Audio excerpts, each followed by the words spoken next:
8절 말씀 찾으셨으면 우리 함께 봉독하십시다.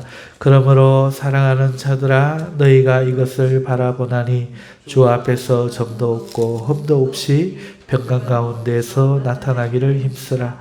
또 우리 주의 오래 참으심이 구원이 된 줄로 여기라. 우리가 사랑하는 형제 바울도 그 받은 지혜대로 너희에게 이같이 썼고 또 그 모든 편지에도 이런 일에 관하여 말하였으되 그 중에 알기 어려운 것이 더러 있으니 무식한 자들과 굳세지 못한 자들이 다른 성경과 같이 그것도 억지로 풀다가 스스로 멸망에 이르느니라. 그러므로 사랑하는 자들아 너희가 이것을 미리 알았은즉 무법한 자들의 미혹에 이끌려 너희가 굳센 데서 떨어질까 삼가라. 오직 우리 주 구주 예수 그리스도의 은혜와 그를 아는 지식에서 자라가라. 영광이 이제와 영원한 날까지 그에게 있을지어다. 아멘. 오늘 본문 말씀 가지고 주님을 반갑게 만나기 위해 힘쓰라 하는 제목으로 13번째 베드로후서 마지막 강의 말씀을 전달하겠습니다. 여러분 오늘 읽고 있는 게 베드로의 서신인데요. 우리나라도 1970, 80년대에는 편지를 많이 썼었습니다. 여러분 기억나시는지요? 국민학교에서도 위문 편지를 많이 쓰게 했고 또 펜팔이라고 해서 소리를 알지 못하는 친구들과 편지를 했던 기억이 납니다. 지금은 전화나 문자 등 편리한 여러 통신수단으로 말미암아서 밀려서 잘 사용하지 않습니다만은 편지는요. 자신의 생각을 신중하게 그리고 마음을 잘 표현할 수 있게 하는 좋은 도구입니다. 상대에 대한 마음 그리고 편지를 쓰는 이유 그리고 바람 등을 가장 방해 없이 조용히 집중해서 잘 표현할 수 있지요. 따라서 누구나 이 편지를 쓸 수 있지만 그래도 편지를 쓸 때 이렇게 쓰면 좋습니다. 권장되는 양식이 있는데요. 인사말과 서로에 대한 안부를 묻고 또 전하고 좋았던 날들을 회상하고 그리고 편지를 쓰는 이유를 밝히고 마지막으로 그리움 등을 담은 아름다운 인사말로 마무리하는 것을 권장했지요. 방해와 간섭 없이 오롯이 자신의 생각과 마음을 담은 편지는 읽는 이도 그 마음에 상대의 마음을 충분히 느끼고 알게 해주는 힘이 있었지요. 오늘 본문은요 베드로후서의 마지막 부분이자 끝인사 부분입니다. 베드로 편지의 마지막 부분이면서 끝인사 부분입니다. 베드로는 마지막 당부의 말씀을 끝인사로 마무리하며 영광을 그리스도께 돌림으로써 이 서신을 마무리하고 있는데요. 종이가 귀했던 이 시절을 생각할 때 바람직한 형태였다 생각이 됩니다. 오늘날과 많이 다르지요. 그런 만큼 마지막 인사와 마무리는 더 중요한 의미를 담는다는 것을 우리가 짐작해 볼 수 있겠죠. 인간에 대한 것들을 쓰기보다는 정말 쓰고 싶은 그런 내용들을 마지막에 더욱 강조하여 썼을 것이라 생각할 수 있습니다. 오늘 저희는 이 마지막 부분을 강의하면서 최종적으로 이 서신의 내용을 정리하고 요약 점검해 보고자 합니다. 그렇게 베드로후서 강해를 마치도록 하겠습니다. 오늘 내용은요, 두 문장이 그 중심이 무엇인지, 그 내용이 무엇인지를 잘 나타내주고 있는데요. 첫째는 14절에 너희가 이것을 바라보나니 라는 문장이고, 둘째 문장은 17절에 너희가 이것을 미리 알았은즉 입니다. 이 두 문장이 오늘 이 마지막 본문의 내용을 드러내준다 하는 것입니다. 먼저 14절을 보면은 그러므로 사랑하는 자들아 너희가 이것을 바라보나니 라고 말씀하고 있는데, 자, 이것을 바라본다는 것은 무슨 말일까요? 그것은 앞서 12절까지 해서 주제였던 주님의 강림하심, 너희가 주님의 강림하심을 바라본다라는 말이죠. 예. 그런데 이것은 표면적인 내용을 말하는 게 아닙니다. 주의 강림하심을 바라본다는 말이 강림의 자체, 단순히 강림 자체를 기다린다는 말이 아니라 주의 강림하심이란 무엇인지 그 의미를 알고 그 의미를 생각하며 기다린다, 이 뜻이 되겠습니다. 그래야 다음에 이어지는 주 앞에서 점도 없고 흠도 없이 평강 가운데 나타나기를 힘쓰라는 내용을 읽으며 이 말이 왜 말하였는지 우리가 이해가 되겠죠. 또 15절에 상반절에 주의 오래 참으심이 구원이 된 줄로 여기라는 말도 주의 강림하심을 바라본다는 내용이 가진 의미를 생각할 때 이해가 될 줄로 믿습니다. 무슨 뜻이냐, 왜냐 하면 주의 강림하심은 첫째, 옛 세상에 대한 파멸을 담고 있고 새 세상의 도래라는 이 심판과 구원에 대한 약속의 성취를 담고 있기 때문에 점도 흠도 없이 평강 가운데 강림을 기다리는 것이 얼마나 중요하겠습니까? 그러니까 서로 이어지죠. 둘째는 강림이 늦어짐에 따라 재림이 없다는 이단들이 등장하기 때문에 15절에 주의 오래 참으심이 구원이 된 줄로 여기라는 이 결론으로 이어진다고 보여지는 겁니다.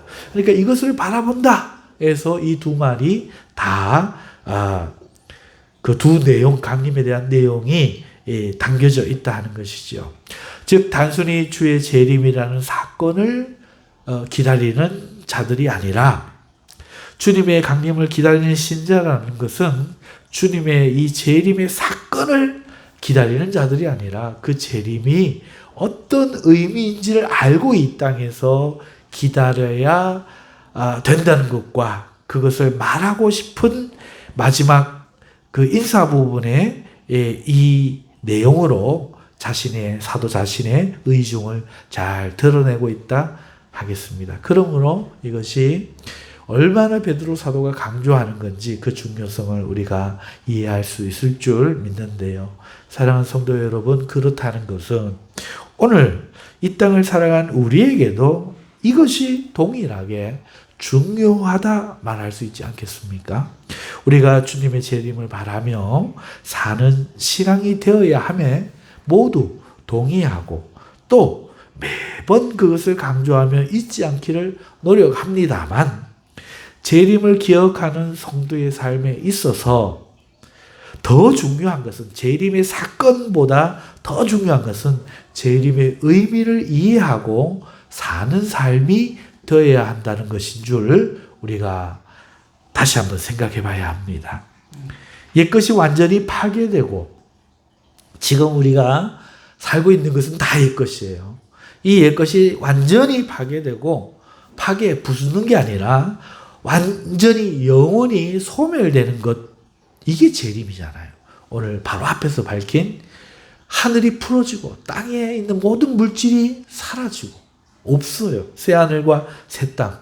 그러니까 지금 우리가 경험하는 이 옛 세상, 옛것이 완전히 소멸되는 것이 재림의 성격일 때, 그것을 기다릴 때 우리는 이제 이 세상 것에 대해서는 그 어떤 미련도 둘 필요가 없다는 것을 말해주는 것 아니겠습니까?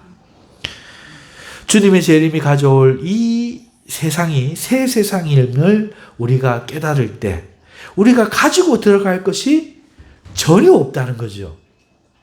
우리가 가지고 들어갈 것이 전혀 없다는 것입니다. 오히려 새로운 세계에서 살아야 한다면, 새하늘과 새 땅이고 우리가 완전히 달라졌다면, 사는 방식이 완전히 다르다면 우리에게 있어 중요한 것은 무엇인가 하는 질문이 오늘 우리에게, 재림을 기다리는 우리에게 더 중요한 것이 되겠죠. 자, 이 말이 의미가 조금 더 이해가 안 될까 봐 다시 말씀을 드리자면, 여러분 옛것이 없다 했지 않습니까? 그러니 이 세상에서 가장 중요한 게 뭐죠? 물질 가운데 돈 아닙니까? 여러분, 그렇다는 것은 그 세상은 돈도 필요 없겠죠. 주님이 재림에 오는 그 세상에서는 돈도 필요 없는 겁니다. 즉 우리가 아무리 재산을 하나님 축복을 많이 받아 남겨두고 죽어도 한 푼 도움이 안 되겠죠. 하물며 이 말은 다른 말로 해도 이렇게 됩니다. 이 말은 반대로 말해서 우리가 하나님 앞에 그날에 가서 받기 위해서 아무리 많은 헌금을 저금해놔도 새 세상에서 돌려받을 일이 없다는 뜻입니다. 그날에는 돈이 없으니까요. 옛것이 없어요. 그냥 금이 길에 깔려 있어요. 아무도 안 주워 가요. 왜? 가치가 없으니까. 돈이란 가치인데. 옛 가치가 다 사라졌으니까 아무리 우리가 헌금을 많이 해도 받을 일이 없어요. 돈으로 받지 않아요. 여러분, 보석이 길에 굴러다닙니다. 그 귀한 진주는요, 벽지 대신 쓰입니다. 그러니 우리가 왜 헌금을 해야 할까요? 이 질문이 더 중요한 거죠.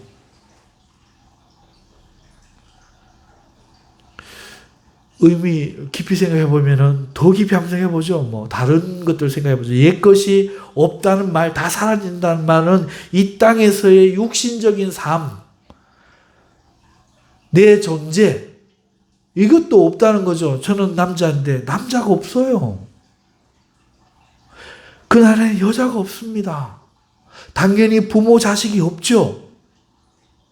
오늘 여기서 우리는 남자이고 여자고 부모고 자식인데 없다는 거예요. 더 이상 엄마가 아니야. 더 이상 내가 남자가 아니야. 여러분, 이게 사라진다는 거예요. 그날에 가서도 좋은 아가씨, 예쁜 아가씨 만나서 꼭 키 큰 여자하고 결혼해야지. 안 된다는 거죠.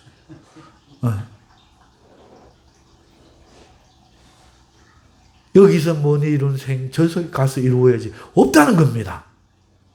집도 없고 돈도 없고요. 주님이 집을 구하러 가신다. 그거 생각 다시 하셔야 됩니다. 아파트 짓는 거 아닙니다.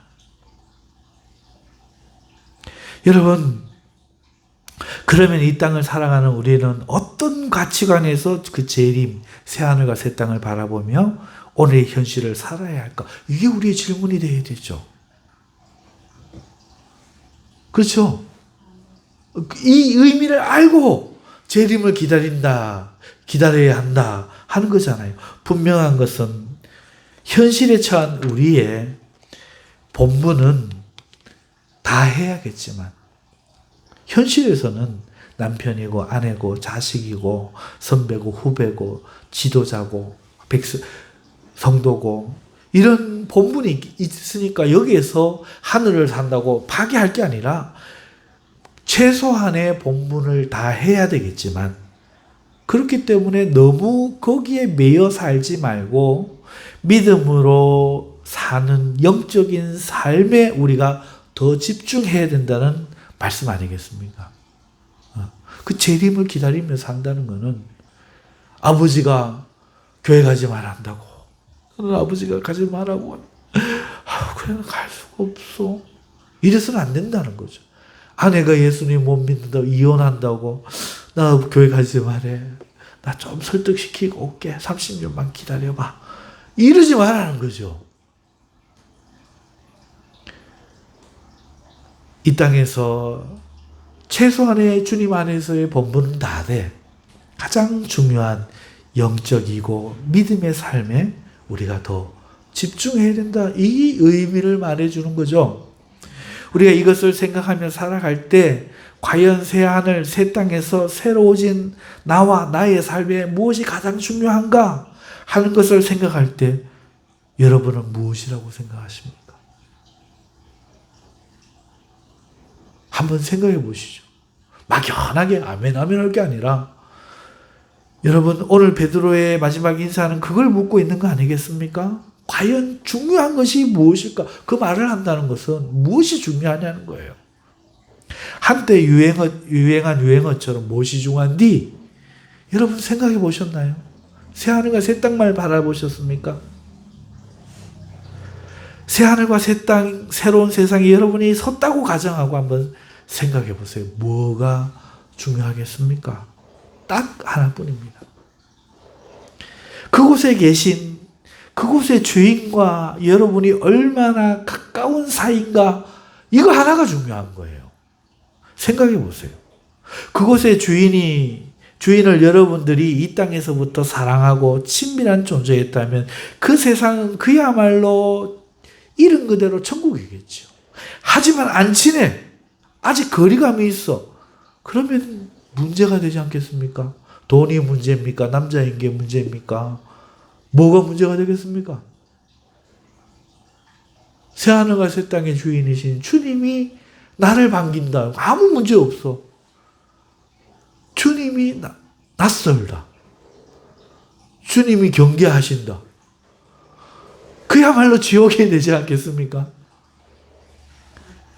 딱 하나밖에 없지요.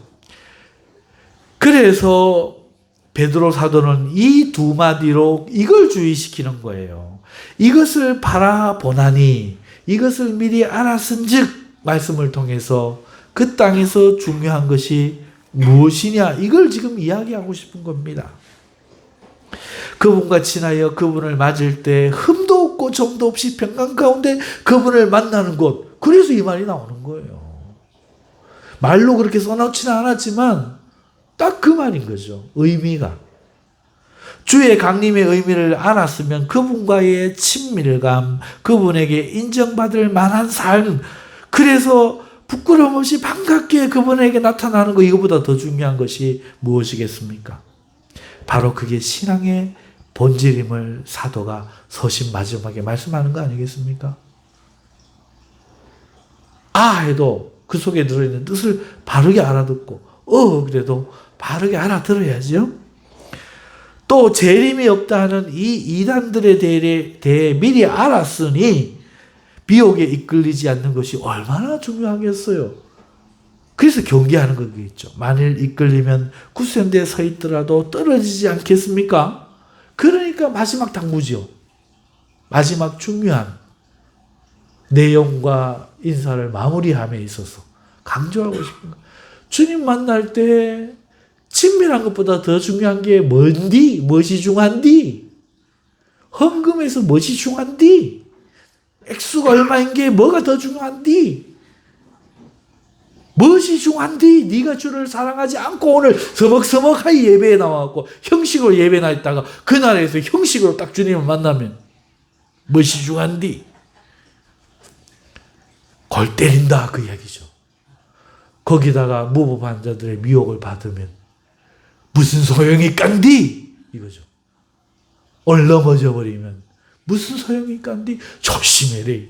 내가 가장 해줘야 될 중요한 말 바로 이것이다 라고 하면서 우리에게 이 나라를 주실 예수 그리스도께 영광을 돌리며 편지를 마무리하는 것이죠. 아멘.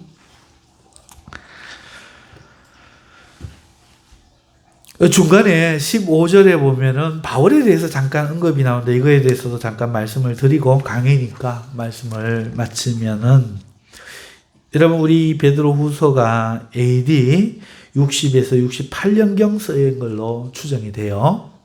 자, 그리고 베드로가 말한 서신은 그 이전에 쓰여 있습니다. 15절 보면 또 우리 주의 오래 참으심이, 이건 재림이 늦어지는 거죠. 오래 참으심이 구원이 된 줄로 여기라 하면서 우리가 사랑하는 형제 바울도 그 받은 지혜대로 너희에게 이같이 썼고, 언제 쓴 어떤 성경을 이야기하는가? 라고 말할 때, 이게 베드로후서가 이게 대략 쓰여진 시기가 66년에서 68년경인데 그 이전에 쓰여졌겠죠. 예, 그럼 이게 어떤 서신이냐? 그 이전에 쓰여졌다는 것이 한 가지 사실이고, 또 내용이 주의 강림과 관련된 내용을 담은 것이 분명하겠죠. 예. 자, 이에 해당하는 서신이 뭐가 있는가 제가 찾아봤더니 제가 한 성경을 발견했는데 그것이 바로 데살로니가 전서입니다. 데살로니가 전서는 사도 바울이 가장 먼저 쓴 서신으로 AD 51년에서 53년경 쓰여졌으니까 아마도 10여 년 앞서, 15년 앞서 쓰여진 이 성경이 베드로가 알고 있을 확률이 많지요. 자, 그렇게 쓰여졌고 이 서신서는 2차 선교여행 가운데 요즘 우리 사도행전 강의하죠. 고린도에서 기록했습니다. 자, 그렇다면은 이 서신 데살로니가 전서 4장 13절에서부터 5장 11절의 내용이 뭐냐? 주님의 강림하심을 담고 있어요. 나중에 한번 읽어보세요. 4장 13절부터 18절까지는요. 주님이 강림하실 때 우리가 변화하게 될, 갖게 될 새 몸에 대해서 말씀하고 있고 15장 1절부터 마지막 절까지는 주님의 오심이 도적같이 임하지 못하게 하라 하는 그런 말씀입니다. 재림이 늦어져서 방관하고 있다가 도적같이 임할 것을, 그러니까 바로 이 말씀이 아닌가 저는 그렇게 생각되어집니다.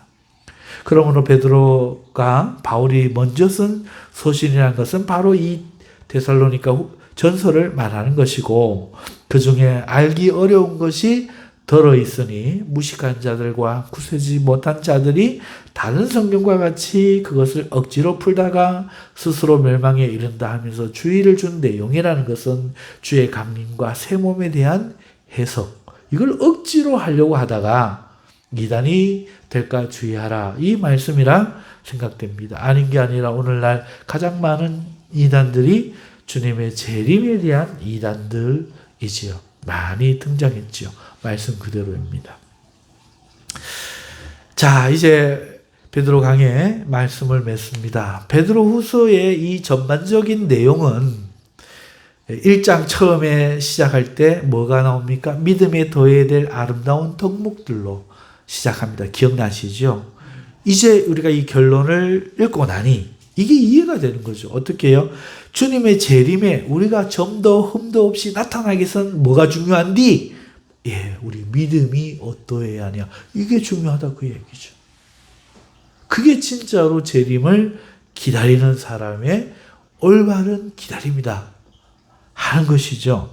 이것이 중요하기 때문에 이걸로 시작했다 하는 것이고요. 그러면서 2장으로 넘어가면요. 백성 가운데 일어난 거짓 선지자들의 경고하면서 아주 강력하게 그들을 저주하고 판단하는 것 또한 주의 재림에 대한 이 미혹의 우려 때문에 한 것이라는 사실을 우리가 깨달을 수 있죠.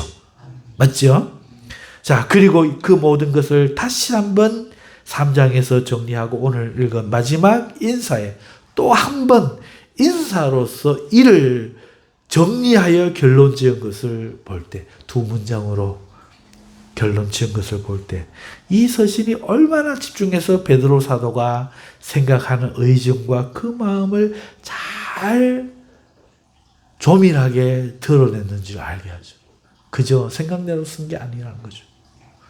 성경의 감동하심을 통해서 처음부터 끝까지 분명한 그림을 가지고 썼고 그 내용이 오늘 읽은 것이고, 여러분, 그리고 우리가 그가 당부하는 두 가지, 첫째 점도 흠도 없이 평강 가운데 주님의 재림 가운데 너희가 주 앞에 나타나기를 힘쓰라. 그리고 두 번째, 또 무법한 자들의 미혹에 이끌리지 말고 예수 그리스도의 은혜와 그를 아는 지식에 자라나는 이 말씀을 우리도 이제 받아들여야 되겠죠. 오늘 사는 우리가 무엇이 중요한지 주님과 친밀을 지금 이 땅에서 구하라. 그리고 무법한 자들에게 재림이 없다고 말하고 그렇게 살아가면서 나를 유혹해 하는 자들을 떠나라 하는 거죠. 그리고 우리는 그 중심의 의미가 무엇인지 살펴보았죠. 그것은 주님과 친밀해지는 것입니다. 주님과 가까워지는 것입니다. 그 관계를 이 땅에서부터 준비하는 것이죠. 할렐루야. 예수님이 우리를 사랑하시고 우리가 예수님을 사랑하고 내 마음에 예수님이 나랑 친밀하고 예수님이 나를 친밀하게 여기시는 것을 내가 알고 확인하는 것이 어디에서 이루어져야 된다? 이 땅에서 이루어져야 된다. 이게 중요하다. 그걸 나누고 뭘 하느냐? 그걸 빼놓고 종교 행위만 하고 있으면 큰일 난다. 주님을 1등으로 안 여기고 내가 할 걸 다 하고 주님 사랑하겠다. 천국에서 주님 만나면 어떨 것 같아요? 끔찍하겠죠. 바로 이 이야기를 하는 겁니다.